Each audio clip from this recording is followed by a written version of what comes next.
Welcome to That's Good Sports. I'm Brandon Perna, former nothing. Here today to talk about former Denver Broncos quarterbacks Jay Cutler and Brock Osweiler, and to give some love to the second Patriot I've ever liked, Vince Wilfork.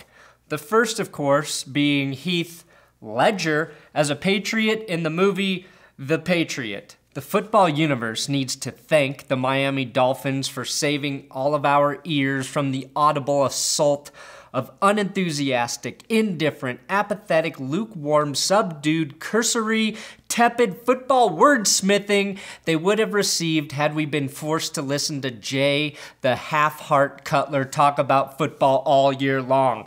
Thank you, Miami. And yes, Jay the half-heart would be his name if you were a Game of Thrones character. That's good sports.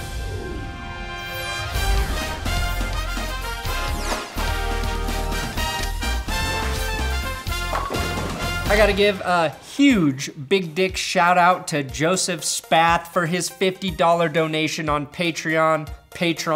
You can and need to support this channel at patreon.com/thatsgoodsports with a monthly donation. It's like paying for Hulu or Netflix, but the content is shittier and you get to select how much you donate each month to keep me alive.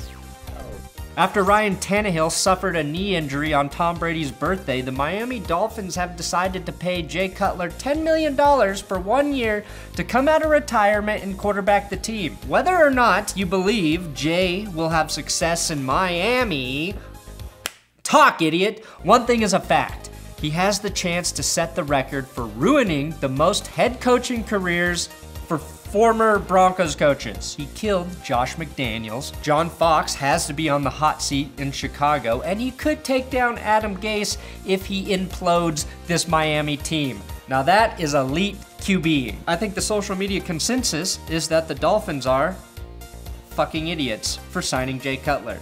But here's the thing. JC is the answer Miami has been searching for since Marino left to join the Nutrisystem team. Jay Cutler, who shares the initials with Jesus Christ, who is also born in Santa Claus, Indiana, is poised to produce a miracle this season. However, like the real JC, football JC won't truly be appreciated until he is dead for 2,000 years. Two men vastly misunderstood during their lives. Jay Cutler, aka JC, is a good quarterback who played for some shit teams in Chicago who had the shit beat out of him on a regular basis. The problem is, Jay is not a leader who elevates the level of play of the guys around him. He's just not. But if the Dolphins team as a whole is good, which I'm not sure they are, and Jay can get some protection by the offensive line, he can be pretty all right. It makes a ton of sense for him to play with Adam Gase. Way more sense than having Jay Cutler in the broadcast booth talking about football every week for millions of people. I give Dan Fouts a lot of shit here, but at least he has a personality. Yes, his jokes are more corny than my grandma's feet. Boom. Top that, Fouts. Top that shit, Danny Fouts. But I see Dan smiling and showing real human emotion from time to time. This is the closest picture I could find of Jay Cutler smiling. How on earth does Jay Cutler, the least enthusiastic quarterback to ever play the position, get a job that requires enthusiasm and personality? And people complain about immigrants taking our jobs? What about boring human quarterbacks taking all the broadcast jobs in football? Nobody's talking about that. Hugh Jackson announced that Brock Osweiler will start the first preseason game for the Cleveland Browns. That's impressive.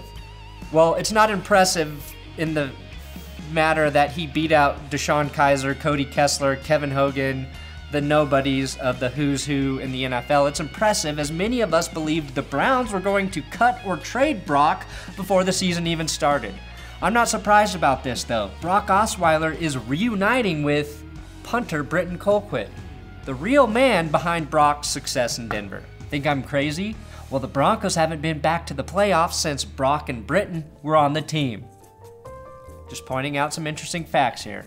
Think about this, if Brock wins a Super Bowl in Cleveland, it will be because of John Elway, the same guy who single-handedly ended all hope for Cleveland football twice in the 80s. The Cleveland football curse could be lifted by the very man who placed it upon the city. Finally, Vince will not put down a fork announced his retirement from the NFL in the greatest way possible, by shaking his big, beautiful ass in a Kingsford charcoal commercial.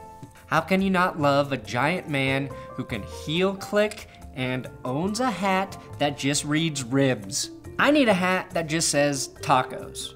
Or my second favorite food, quinoa and kale salad with vegan sharded dressing.